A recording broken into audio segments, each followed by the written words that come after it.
Good evening. So tonight we're going to be flying from Auckland down to Wellington, and which is TOPA Sky Flight 428 or Skyway's 428 in the QW787-9. But tonight's a little different because very kindly Zeke, who is the creator of TOPA Sky, has agreed to come on the stream and have a chat and talk about the airline, ideas behind it, the VA and stuff like that, which is a franchise of Fly UK. So, hi Zeke, how are you?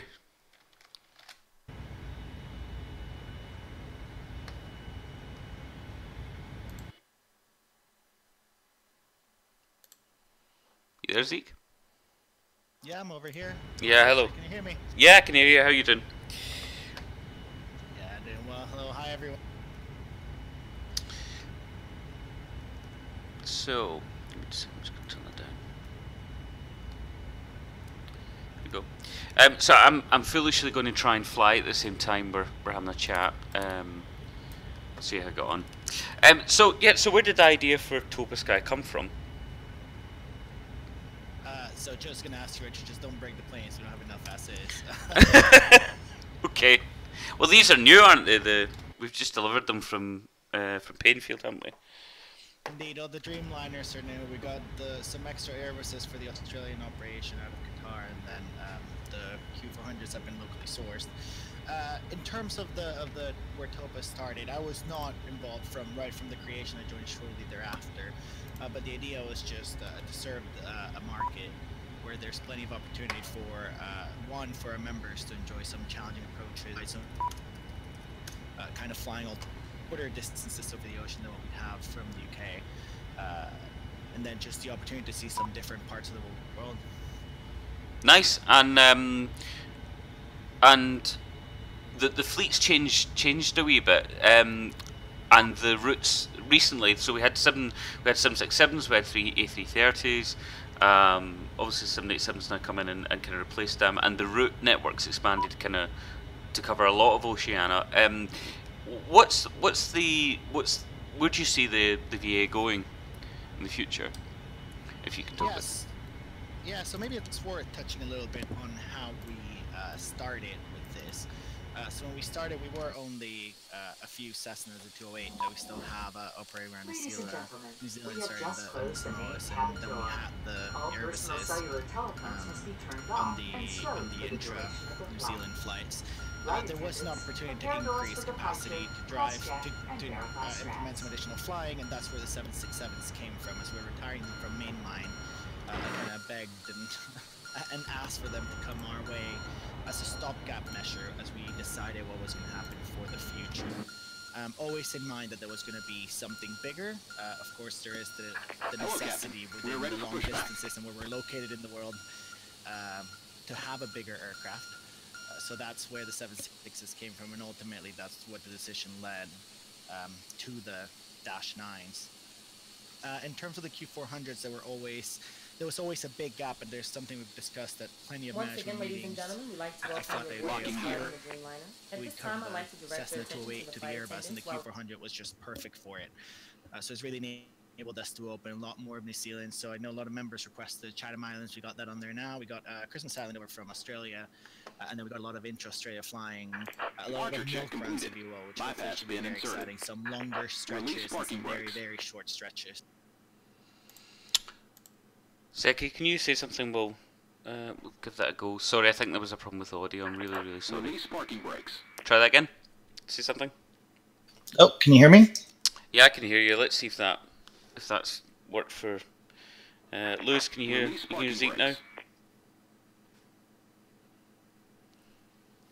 There's a delay between what we say. This is a non-smoking flight. Smoking is not allowed in the cabin or laboratories. All laboratories are Much better. Okay, sorry Zeke. I'm really sorry. Can you cover Release parking brakes. a little bit of that again? Sorry.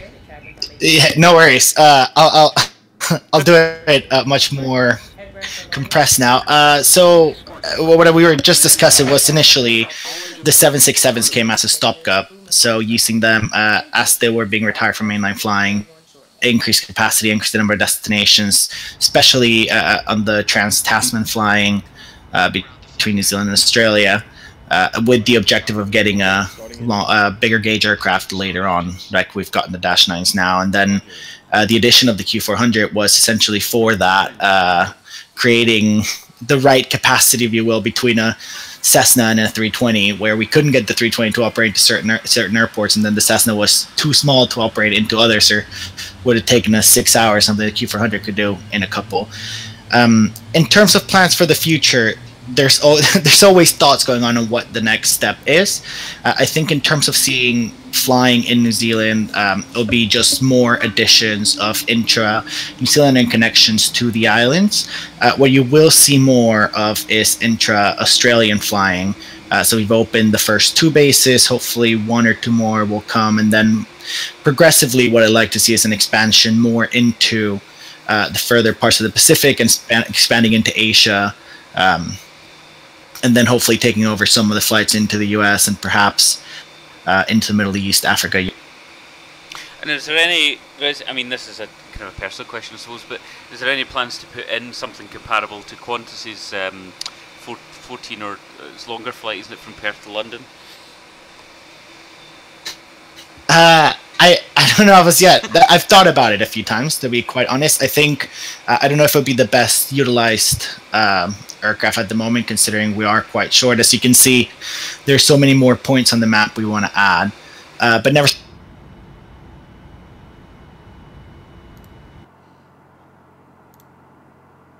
You still there? Yeah, did that not work? No, it cut out there. But there's so many points. Oh, points to the map was the end of your sentence. Okay, sorry. No, that makes sense. So in terms of so the route that I'm performing tonight, with Auckland to Wellington, there's further routes that lead on, so Wellington to Christchurch, and then Christchurch over to Australia. Are the routes kind of built up in sectors like that? Is there a variation, or what was the kind of driving philosophy behind the kind of route planning? Yes, that's an interesting question. I think there were a few factors that come when looking at the scheduling of the routes. I think the first one's, how do we give a variety to our members? Not everyone likes to fly the Airbus. Not everyone wants to fly the Q400. Not everyone wants to fly the Dreamliner. So let's give variety and make sure we create some challenging approaches where the aircraft can't fit. I think, you know, I've been ambitious with some of them, where in the older schedule we had some very, very tight approaches. Try to remove some of those now, where the aircraft can actually fit on the apron now.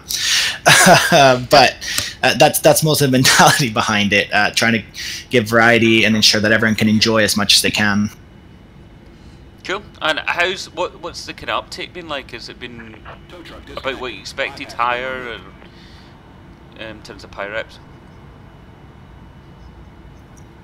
I think it's been what we expected. I think the beginning it was quite challenging just because it was a limited set of routes. We had a very few aircraft. When we had the 7.6, not everyone had the 7.6. Everyone on version 4 can't fly the 7.6. So now that we've had the Dreamliner, we added all the intra-Australia routes. We've seen a lot of take up, which is exactly what we want to see. And the reality is we can only keep growing if you guys keep flying it. If no one's flying it, there's no point in growing. That makes sense. I mean, I do know that the kind of airline kind of goes for a sort of a demand approach and tries to follow that. So, yeah. And what about sorry, I'm just trying to think there. So, how did you get involved? What was your way in? Sorry, my way into franchise manager. Yeah, because you said earlier that you went around at the very beginning, but you just slightly after. So, just interesting to know a wee bit about that, if that's okay. Yeah, absolutely. So, been flight camp member for a while now, and when the opportunity arose, again on the website, started contacting Matthew, just kind of chatting with him, and then through the application process was selected as the franchise manager alongside a few other guys. So we all manage the different franchises. So it works quite smart and strategically, if you will, here at FlyAK, as we each manage a different franchise, being the short haul, the long haul, the Fly 2 franchise, TOPA, Nordic, and we can all have a little bit of free reign on how we want our schedules to look like and our fleet to look like, and then the ultimate decision is, as a whole, is made from the top. But ultimately, it's not just one person scheduling every single flight, which enables a lot more creativity. And how does I know there's a new franchise on the horizon. How does obviously geography is must be a huge factor in terms of how you interact with the franchises. Obviously, fleet balances, etc. Like what kind of I mean, I don't know what I'm kind of trying to ask here. I suppose I'm just asking about what kind of communication goes on between you? I can't tell you anything about the new franchise. That's what you're going for. Oh no, I'm not. No, I'm absolutely not. No. I know it's top secret till I think it's scheduled for launch in January, isn't it? But yeah, that we've been teased with some things. But no, I'm not asking that. I just mean in terms of you know, like Nordic, for instance. That's the other side of the world from you. Do you have much interaction with that, or is that a kind of strategic decision made by, you know, like Matthew or? As a management team, we have a constant interaction. We're constantly communicating with each other. I say we support each other in terms of where there's, if you want to call it work, necessary. If there's any ideas or suggestions we each have, we support each other that way. That makes sense. And what about yourself? What's your kind of simming background? What do you like to fly? You know, what's... Yeah, so I've been simming for quite a long time now. I'm fortunate to hold an FAA CPL, so I've been doing that for real life as well. But yeah, I've been simming for a while. I can't say I have a favorite simming aircraft. It changes every time I go fly. I'm the same actually. And you're flying at the moment, aren't you? What route are you doing? Yeah, I am indeed. I'm flying what's TOPA 709 over from Noumea in French Caledonia to Brisbane, and then we'll see where that takes us. Trying to enjoy the 7-8. Now, we don't have a lot of short trips with it, so it's nice now to be able to fly 2 or 3 hour legs with it without having to be the computer all night. Yeah, it's kind of, there's a lot of medium haul, isn't there? Which is quite nice. Absolutely, and that's the idea. The idea is not just to provide. You were asking earlier about a Perth-London flight like Qantas have.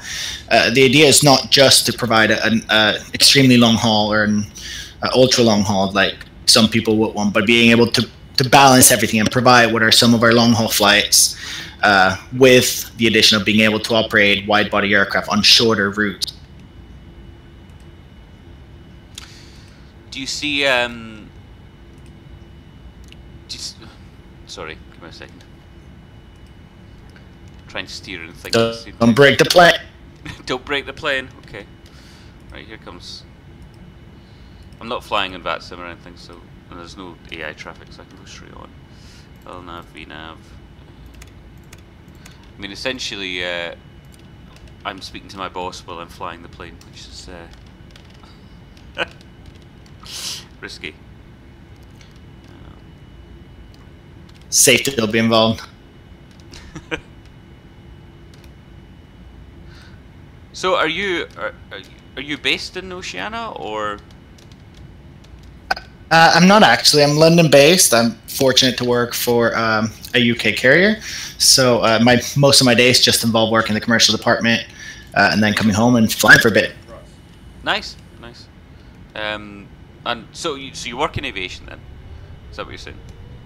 Absolutely, yeah. I do work in aviation. I'm quite fortunate to work in aviation. So I'm either constantly traveling somewhere, sometimes for fun, sometimes for work.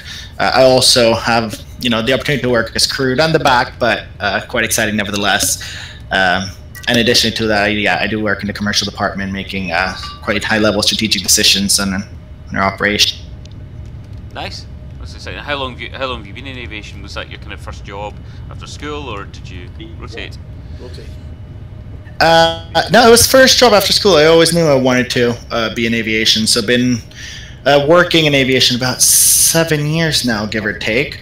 Started out in the US, working for a small regional carrier, then moved to a blue carrier in New York, and then ended up moving on this side of the pond, having worked while I was on this side for my current employer for 2 years, and prior to that for another employer, again UK based as well. And was it the airline that attracted you, or was it come to the UK, or was it change of scene, or sorry if this is too personal, I do have to answer it. I'm just No need to apologize. A little bit of everything, to be honest. Why not was really the question. Why not? Fair enough. Yeah, fair enough. Is anyone that's watching got any? Watch the paperwork. Yes, Lewis. Is anyone that's watching got any questions? The way delay here. I think.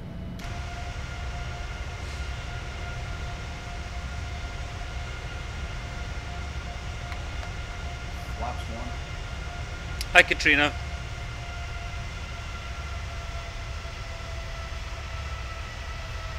You can't see the plane at all. It's quite a little overcast here.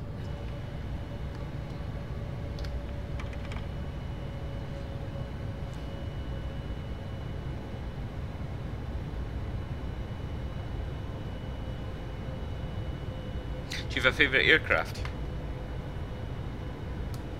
Is your boss good? There's a question. Lewis is asking if your boss is good. Zeke. The best. The best. There you are. Favorite aircraft? That's a very hard question to ask. I switch all the time. I'm going to try not to offend anyone here. I know this is very sensitive. I have a special passion for the Queen. When I went to operate on the 747 most of the time, so I have a special passion for the aircraft. Might be, getting up in its age, but there's nothing like operating and just seeing the 747 come in. Are you a fan of the new next generation? I know Lewis is. I know Lewis is a fan of the 747-8. Are you a fan of those, or is it the more traditional ones you like? Oh, I don't mind the Dash 8, but I'm more in love with the 400. Fair enough. Sorry, I'm always worried about the autopilot in this. It seems to have a mind of its own sometimes. There we go, we're out the cloud, that's good. With our flight underway, Careful, I'm watching now. Is the registration anything to do with your, or is Zulu Kilo New Zealand? And forgive ignorance with that, but I just wondered, is it your name Zeke? No, Dustin is just the Australian registration, but I'll take the credit. You'd say that, so Zeke bro. Cool. Sorry, I'm just putting 10,000 feet. No question for Zeke? I think Katrina's been a bit cheeky. You'll not see the chat that was there, maybe, Zeke, but you'll see the bits that are coming. Can you see Katrina's text in the stream? Yeah, I can see it now. Thanks, Lewis. It's weird because there's a delay between. Oh, too early.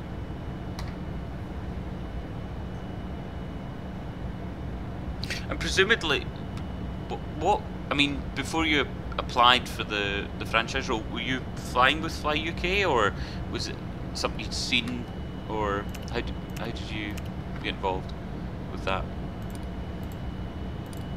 I have been involved with Fly UK for a while as a pilot, and then thought, why not? Now that this opportunity comes up, always been wanting to do it. And when I first started simming years and years ago, I used to be a hub manager for another carrier, and I quite enjoyed it. So I also enjoy scheduling quite a bit and figuring out how to make everyone happy. So that was most of it. In terms of the 7.5s, yeah, I can't promise any of that.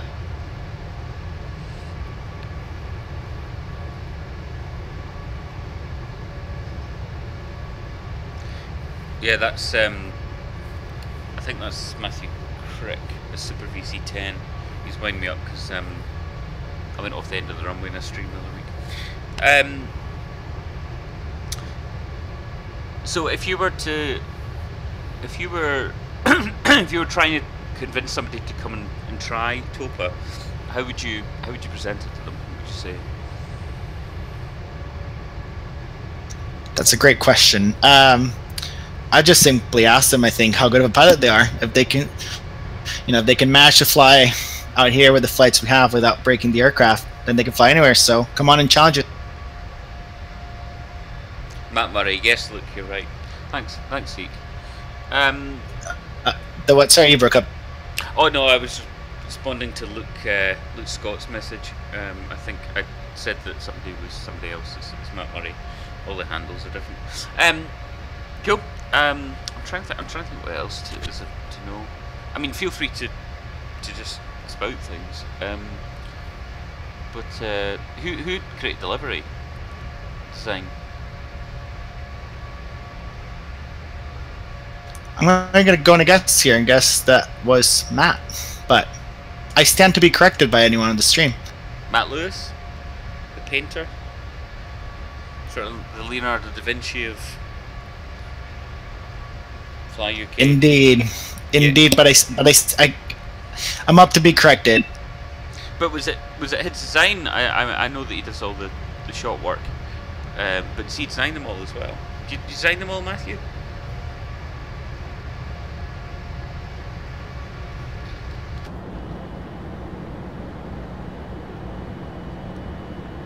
Okay, this all looks good.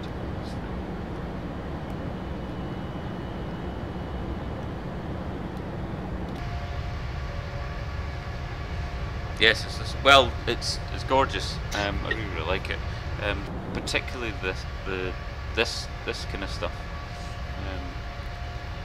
It's really nice. I agree. I think it looks best on the 7.8. Yeah, I agree. Luke Scott, go ahead and try out. Let us. Hold on, stream it and we'll watch.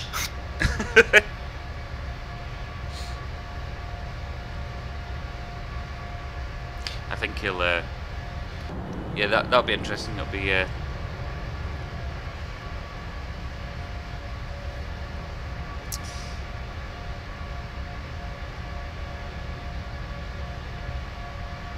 It's nice. Hi, James. Skyways 1590.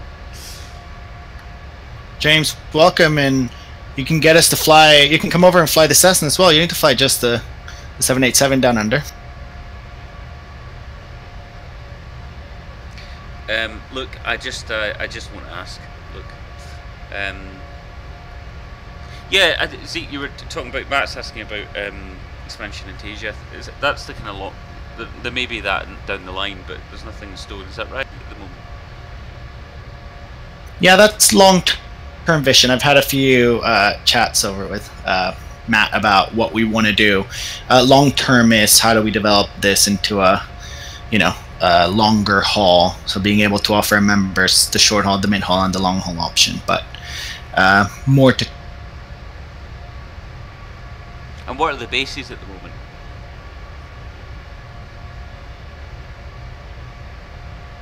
What are the what? Sorry. What are the bases for TOPA? What are the? Sorry, you keep breaking up on me. No, it's okay. The bases. So the bases.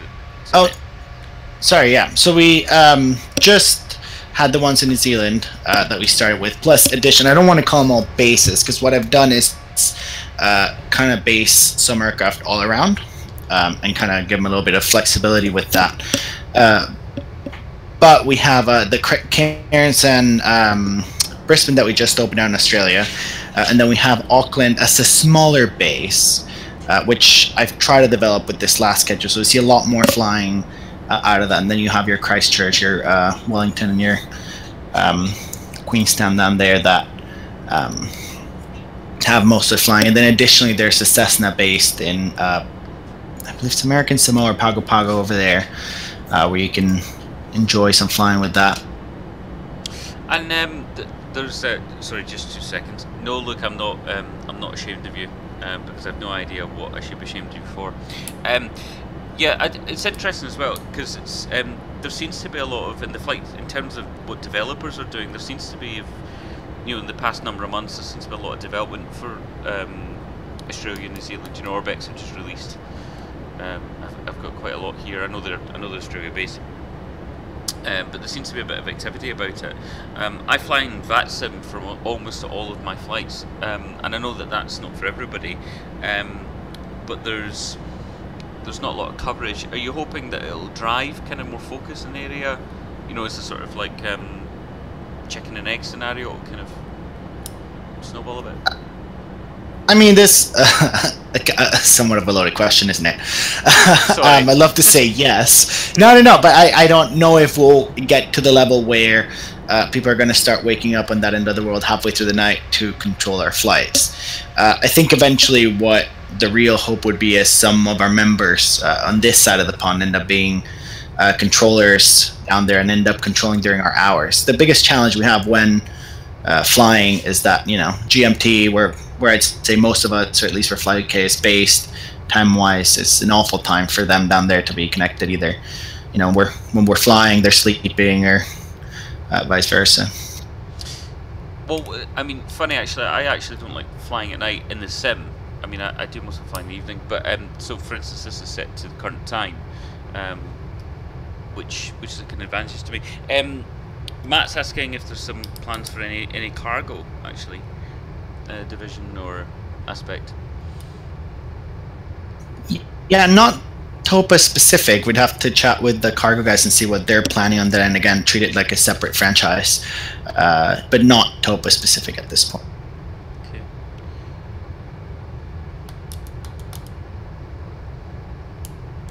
And I think Katrina's asking you, how come we don't have Auckland Pago Pago non-stop? There should be, not necessarily Auckland. I'll have to double check the schedules. I'll be the first one to admit I do not know all of our 300 plus flight numbers by heart, but let me give it a check here now. Next schedule, memorize them.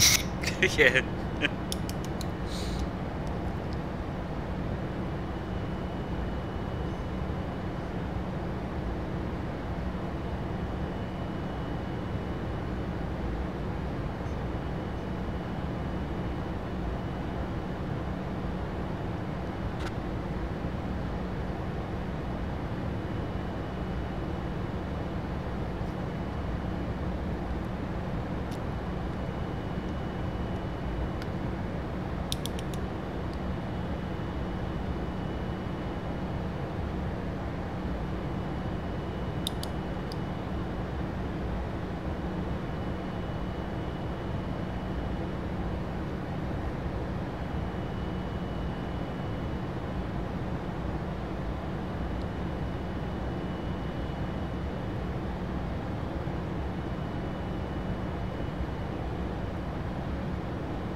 Katrina, that's a good shout.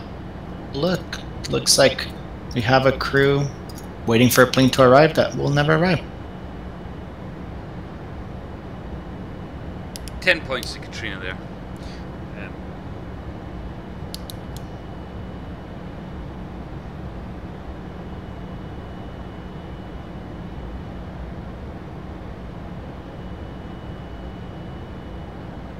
How often do you get the chance to actually fly sims? To fly in the sim or to fly real world? Both, but separate questions. Sim a lot more than real world. It's a lot cheaper, I'll tell you that much. Terms of the sim, I tried it a couple times a week. Really varies with work and whatever else is going on in life. Real world, it's been probably a couple times a month, if that. Fortunately, like I mentioned before, with my job when I travel, I try to get some time in on the other side of the pond where it's way cheaper. It's cheaper to fly GA over there. Sorry, cheaper to fly GA or what? GA, like general, like smaller aircraft. Yeah, cheaper to fly GA versus.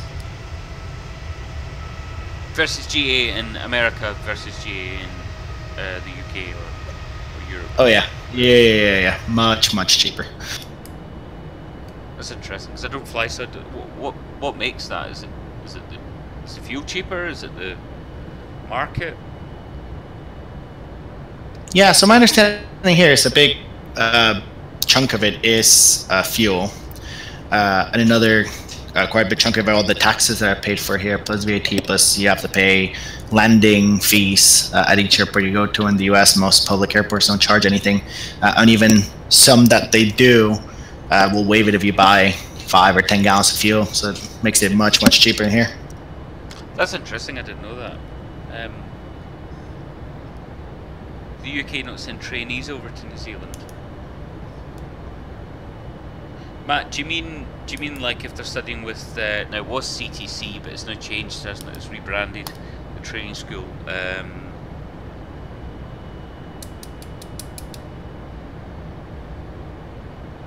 can't remember what it is. That's really interesting, Zeke. I didn't know that at all. Obviously, I mean I don't fly in real life yet, so I don't know. So do you have to convert your license when you came over, or do an extra part, or? I haven't converted any of that yet. I'm in the process of converting it. It's a pain, to say the least. So bear with me. Feel free to speak, or if anyone wants to ask any questions, I'm just going to go look at my my rival. No worries, and I'm just looking here. Indeed, TOPA 4.2 should be the outbound, which I am fixing right now. So you give me a couple minutes, we'll get that fixed. So another 10 points to Katrina there. She has an eye for detail, don't you, Katrina?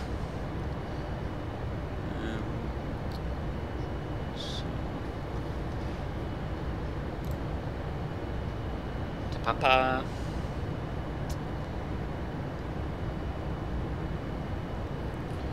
Grab the meter.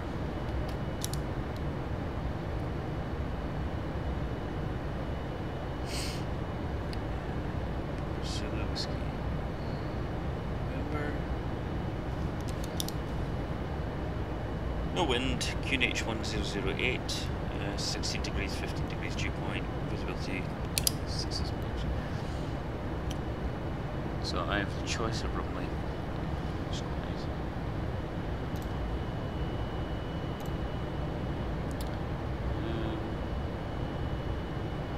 What's we heading?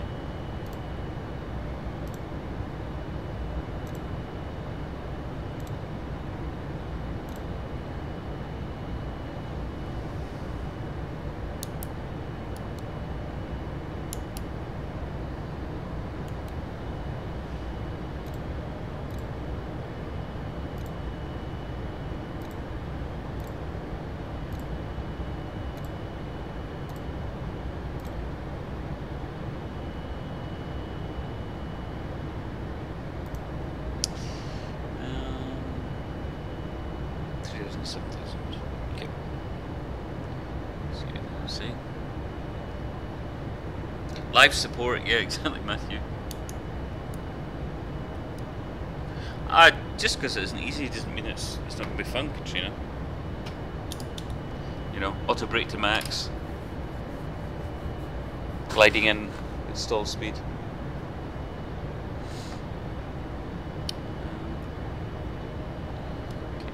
Performance counts.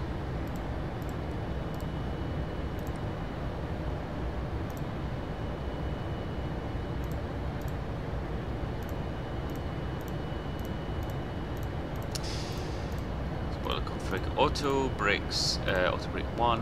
QNH 100. There are sometimes that the clicking in this I find is. And it also takes the wind from your current position, which is cruise, obviously. So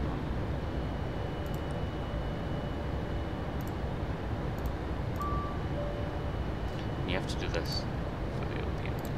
Except that's fine. Yep, set flaps there. Great.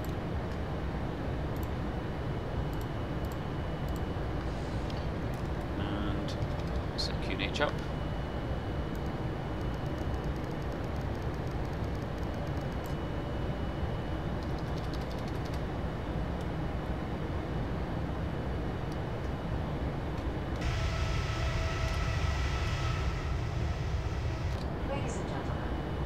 check that your seatbelt is securely fastened. To prepare for landing, it will be necessary to collect all service items, as well as any other items you wish to discard, such as newspapers. There we go. 1%. Okay, night map.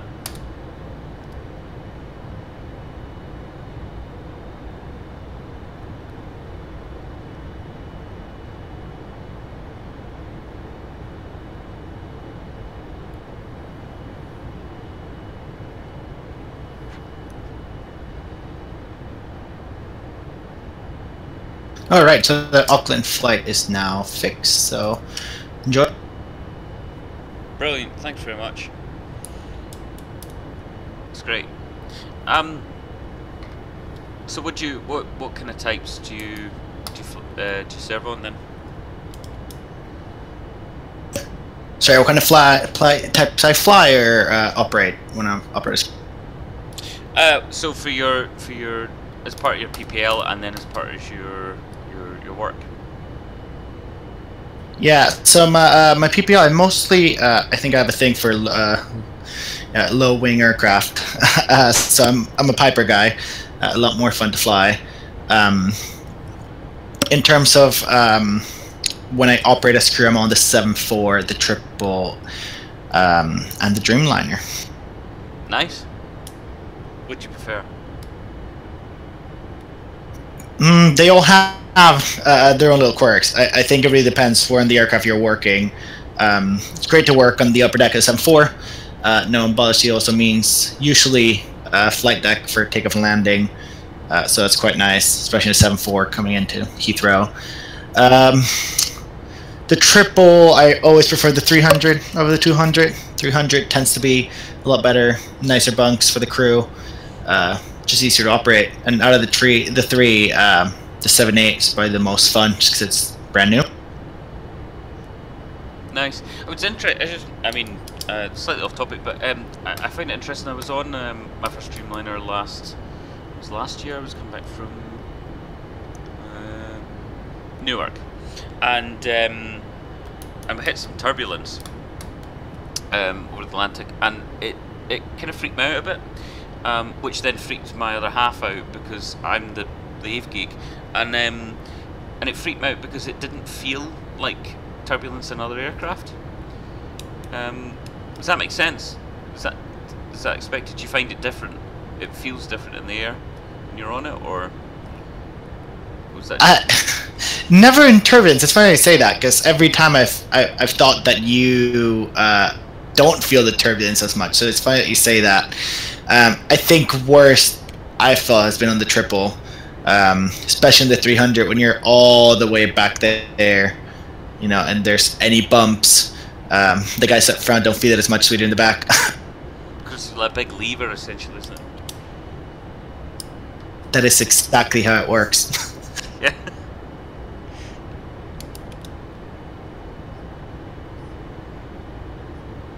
That's interesting, James. Yeah, that's nice. How was Cape Verde?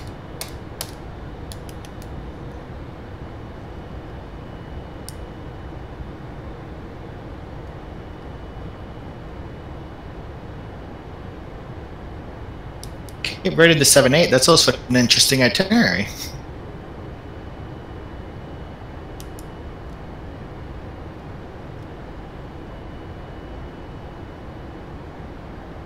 Yes. Yeah.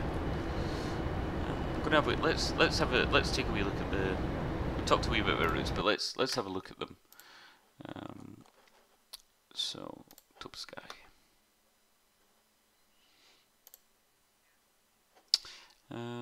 Yeah, there must be. Is there a way to get up all the routes for a particular franchise at once?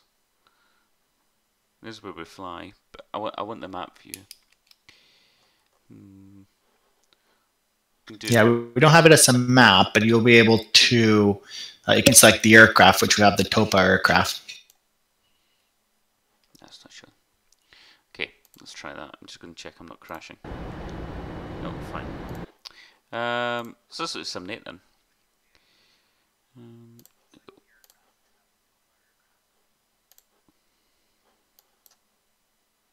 They are. So I mean, those lines going out that way are just going back to their Hawaii or whatever, it'd be a different direction. But anyway, so there's quite a spread there geographically. I noticed Darwin isn't involved, but maybe it's involved with other ones. Tasmania. So this is how we link up here and then go out. Nice, it's good spread.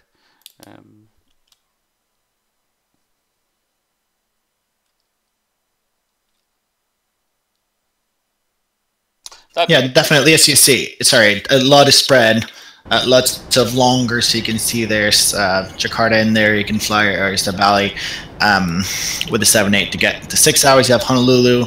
We can do it 8-ish hours. I think it blocks in at, and then additional to that, then you have the Trans-Tasman, then even some of the shorter flights like you're doing now. So plenty of variety.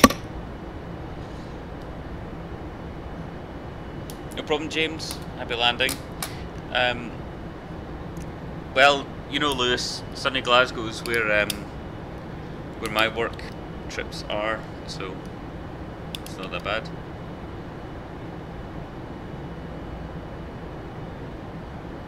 Is that a request, Katrina, or are you just spouting airport codes again?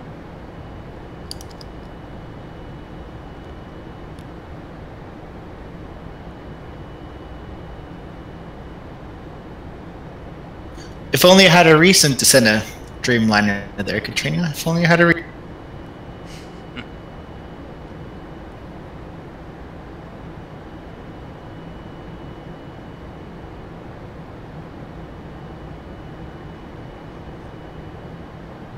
I see.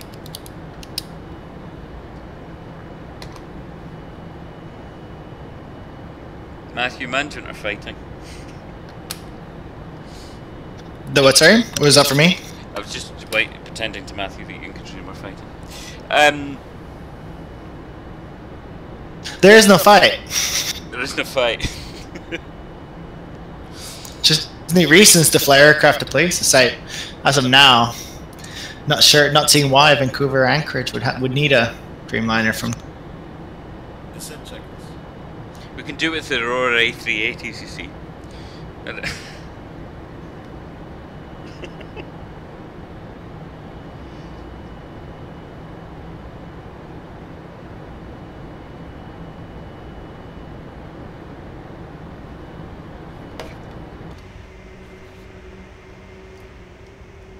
Don't know what it is, but descents always feel longer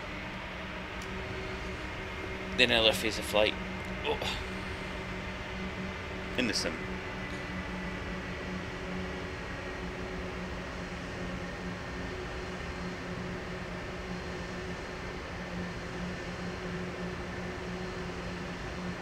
Do you think there's, I mean, we've got quite a, I know we've got Aurora coming up, and that's, yes, Christina. I need to look that one up. I'll let Trina talk about her 3. Boeing Field.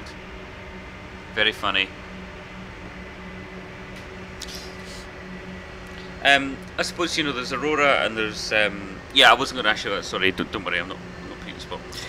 No, there's Aurora come up. There's, you know, there's Nordic and TOPA and all the franchises. Do you think there's room for more?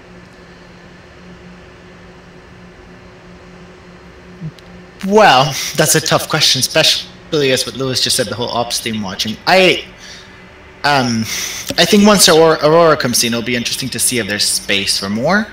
I'd be interested to see if there's space for something that would cover maybe Africa, depending on how that develops, or something Middle East. But I'm just talking here from what I think, not what I know is going to happen. So that's what I think would be interesting. But with that being said, I think that could also be covered with the existing franchises. There's no reason why you couldn't see a TOPA based in South Africa, where you couldn't see, you know, a Fly 2 based in the Middle East. Yeah, it's Africa's one I was thinking about actually, because you know, apart from it being, you know, huge, there's a lot of very kind of unique flying, a lot of bush flying and things, and there might be scope there. I did wonder. My prep for landing, Lewis, is going well. I'm auto brakes. Just to reassure you, I'm auto brakes 1, QNH is 1008. I'm landing ILS runway 13 on the Papa 3 Bravo star, and I'm descending 7,000 feet through flight level 150. Okay. Africa could be, was Katrina's in there, Africa could be fly UK based, kind of like Comair in South Africa for British Airlines. Yeah, exactly. And I agree with Katrina. There's, I don't think we need another franchise. I think more that the question would be is what are the next opportunities for franchises and mainline to expand.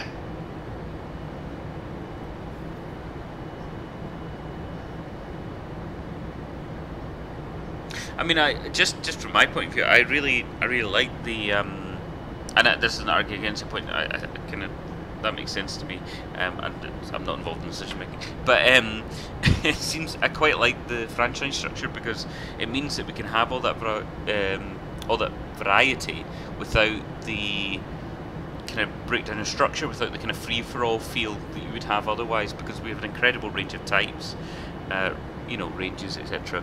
And I think if you had all them under one V8, you know, there's a risk that it just feels unstructured or unconsidered or whatever. But there's a lot of thought that goes, clearly a lot of thought that goes into that, I think. Absolutely, and I mean that's you know, you hit the nail right on the head. It's how do we level over franchises and keep everyone happy and ensure that there's you know, so much variety, but at the same time keeping it somewhat realistic. And I think at the end of the day, as silly as it may sound, people like flying aircraft that are different colors, and that just adds a huge range to it, and it makes a lot more sense. We're flying a color from somewhere it's based as opposed to just a random livery for nerd.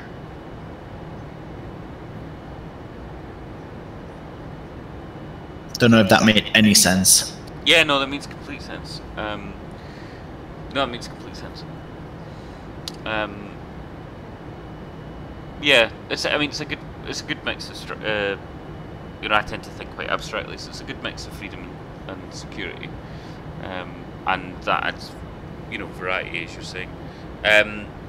Yeah, so Thomas Payne's joined us. He's making GSX liveries, and he's asked me to mention the upcoming GSX livery for TOPA. Sounds great. Look forward to having it. You've just finished, Tom? You've just finished the. I think it's just finished the Fly 2 one. Actually, it's nice. There seems to be there's a nice sense of community, actually, which is one of the reasons I've been involved so long.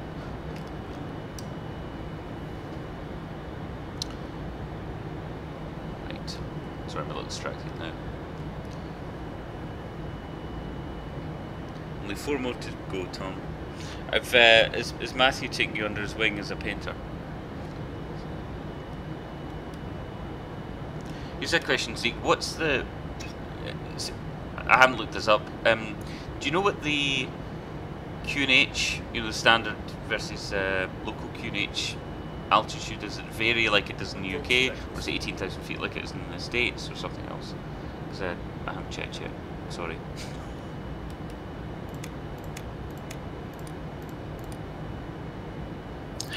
Well, that's a great question. If I'm not mistaken, I'm completely guessing here based on what I remember, but it's somewhere between... Actually, let's throw this out. I'm guessing here before I Google it. Does anyone on the stream, can anyone that's watching, does anyone know for sure without Googling right now? Yes, yeah, there's a really geeky question. When should I hit standard?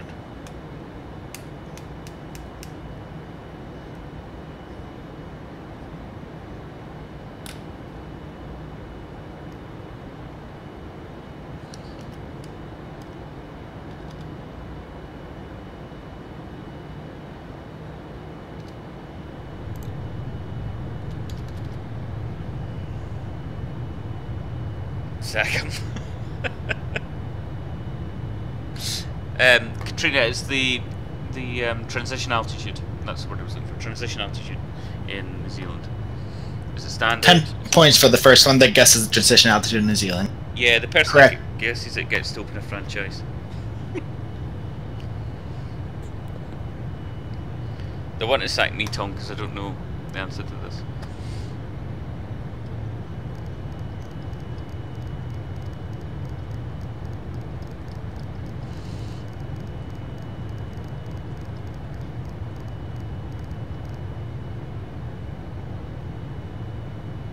I think we're at 13,000, so I transitioned too late then. I feel I've done nothing but give myself things to be disciplined over. We're going to overlook this one, but we're all going to judge your landing. Yeah, yeah. Are 10 points enough, or do we need to do this out of 100?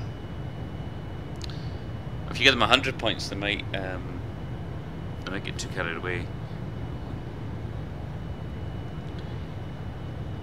Or brings it into makes it more realistic, I should say, if it's 100, you know. Assuming you get over the...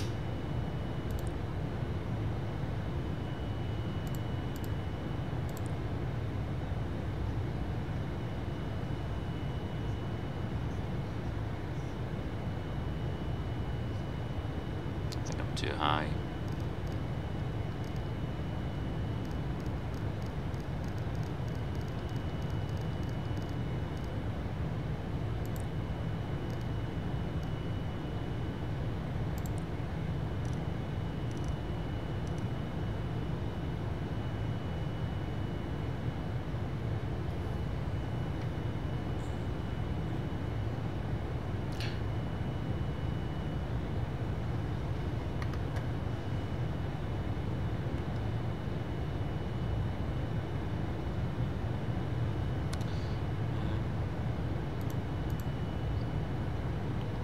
Would be.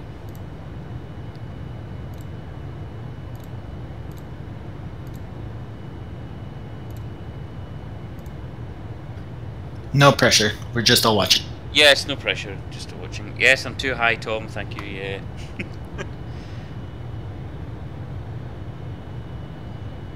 This aircraft's so clean that, you know, being too high is really not good. Another thing I don't like about it is you put in the autopilot and it'll draw you an intercept, but it goes for the line rather than the waypoint, which kind of annoys me. Right. Yeah, it has its quirks, doesn't it? Yeah, it does, yeah. Yeah, I hope it doesn't freeze Katrina. That would stress me out. I was landing into, where was it the other day? Honolulu, I was delivering this, and I was coming landing and it froze, which... I'm not dive bombing, Lewis. It's 1,800 feet. It's designed for it. Need to get the speed down.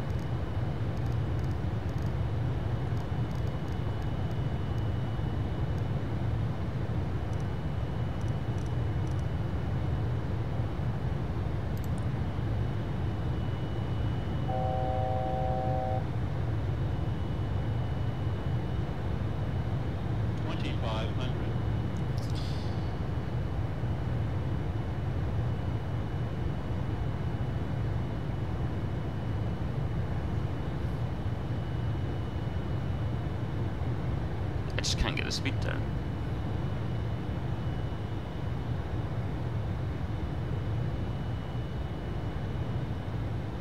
You know, it's going to be really embarrassing if I have to do a go around.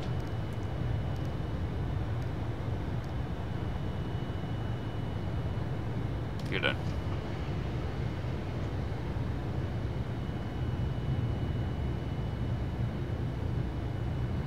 Plus one.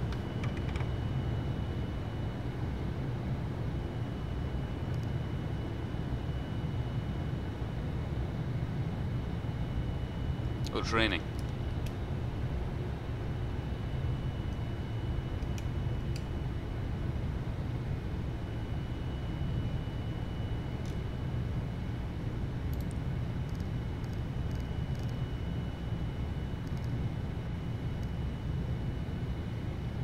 5.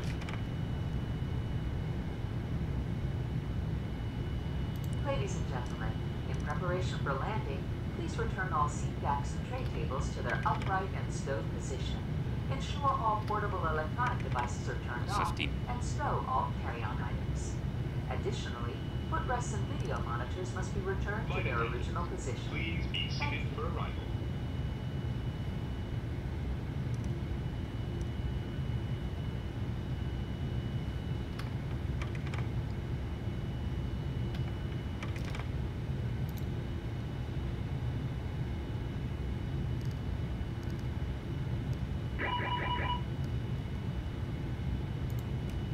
Landing checklist. Only that's a challenge, Lewis. It wouldn't be fun if it was nice all the time. Yeah, yeah, very true. True. 4-3 they were. That's full.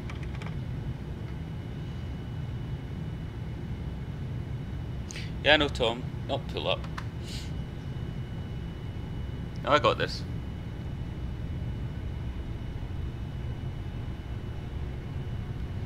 There we are. There it is.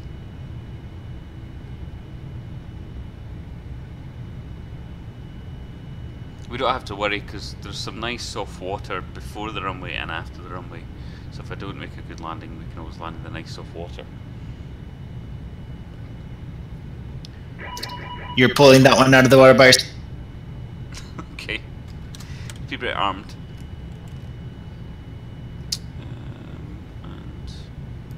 And about disconnect. Plane.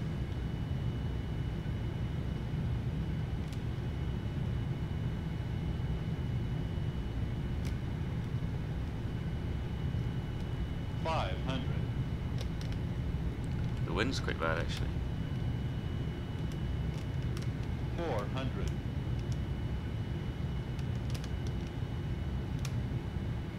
300. Approaching minimums. Minimums. 200. 100. 50. 40. 30. 20. 10. Not the smoothest, but it is down.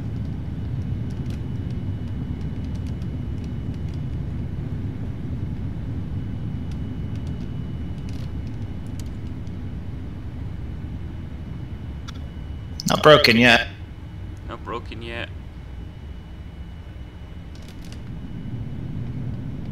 No, no. Ladies and gentlemen, we will be taxiing for the next few minutes, so please remain seated with your seatbelt fastened until the captain... Just some mud in the wheels. Let's not worry about it. At that time, please remember to check around your seating area, in the seat pockets, and There we go. overhead bins. And it's broken. It's not broken.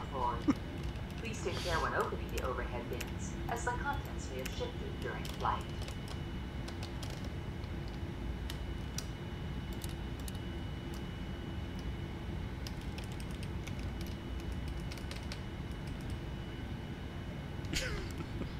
Thanks for the sound effects, Christina.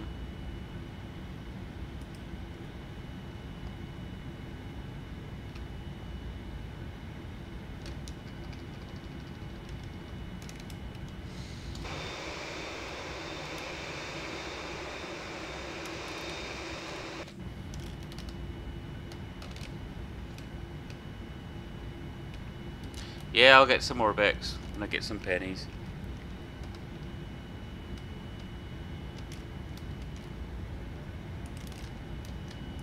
The other thing I find really weird about this, actually, the aircraft Zeke, is the engines at idle create enough thrust to move you. I don't know if it's accurate or not. But unless I'm extremely heavy, it moves. Yeah, so most of the times that it's actually accurate on the short haul legs. I know a lot of when we do maintenance of the aircraft, most of our engineers just taxi with, maintenance. When we fly it out to maintenance, most of the guys will just taxi on idle thrust. They even some shorter, some of the shorter transatlantic legs with it. Again, it'll also go on idle thrust for taxi. So yeah, it'll move on its own. The Airbus, the 320 also has a tendency to do that on its own. That's cool. Planes do that, yes, Tom. Oh well. Just I've not experienced it with any other aircraft in the sim, and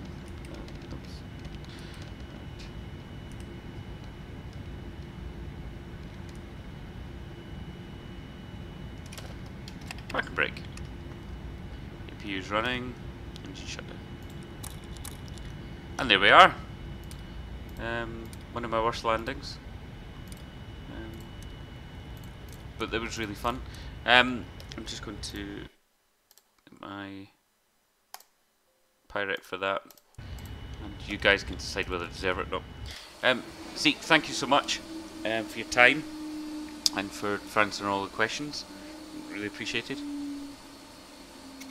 Of course, thank you for having me. And again, guys, come challenge yourself, fly down under, and whenever you see me, say hi. I try to do 99% of my flights on VATSIM, so just pop up, send a private message, and say hi. Sounds good to me. Thanks very much, everyone.